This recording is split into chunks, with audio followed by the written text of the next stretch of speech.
Dave Marsh, iGolftv, back once again. Now in the last few videos we've been talking about the short game, and obviously I've been showing you some of my favourite tips from seasons 1 and season 2, but now I'm going to give you my top 10 countdown list. In at number 10, 20, 40, 60, 80, 100. That's the drill. If you can keep practicing this, especially before you go out to play, you're going to be building up your rhythm, building up your control of your wedge play. Controlling the distance we hit our short irons is key. We want to know where to lay up to if we drive it into the rough on a long par 4, or alternatively on a par 5, where do we want to hit it in 2 to leave ourselves that best yardage to get the ball up and down for birdie. Right on top of my basket and carry it that 20 yards.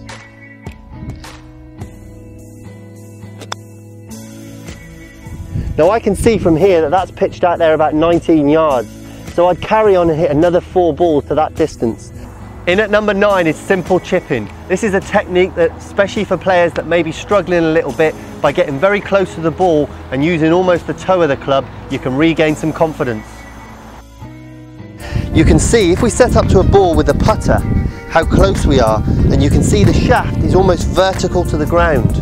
I've got a pitching wedge here, so what we're going to do, as opposed to standing quite away from the ball and having the club shaft on an angle, and we're going to turn and rotate it around the body, now what we're actually going to do is we're going to sit the club almost so it's vertical, and we're going to get very, very close to it.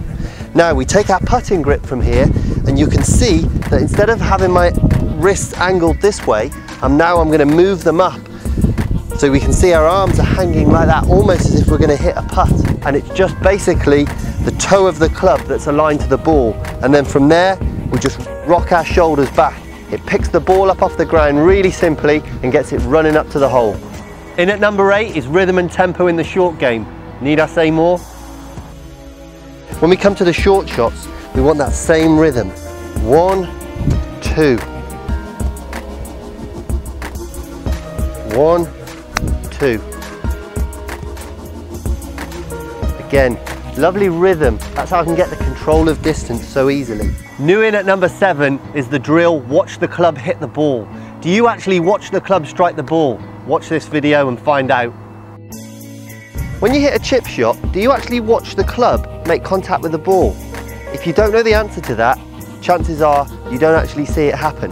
So what tends to happen and what tends to go on is as you come in to strike the chip, the head comes up.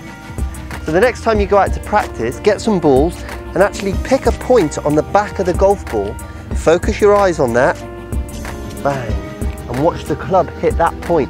You hit a chip shot doing that. Instead of watching the chip, keep an eye on my head.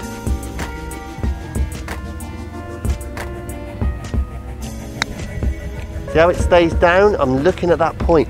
Now I can see the club head actually strike the ball. In at number 6 is imagination and visualization. You need to be creative around the green if you're going to get the ball up and down every time. Fantastic visualization and great imagination. 2 keys you want to have when you're around the green. There's more than one way to get the ball close. Let me show you how. This first head cover that's right in front of me, I'm going to send my chip shot over that. Up over the top, just release it down to the hole. Quite an easy way for me to play the shot. See head cover number 2? I'm going to start this ball over that. 4 paces right of where I originally started that last one. Now watch the ball just cruise in off the right hand side there. Now that's a really good way for me to play a couple of different shots. Now that's imagination, and it's also quite good fun to play it that way. Now I hope you've enjoyed my countdown from 10 to 6. I want you to come back next time and count down with me from 5 to number 1. See you then.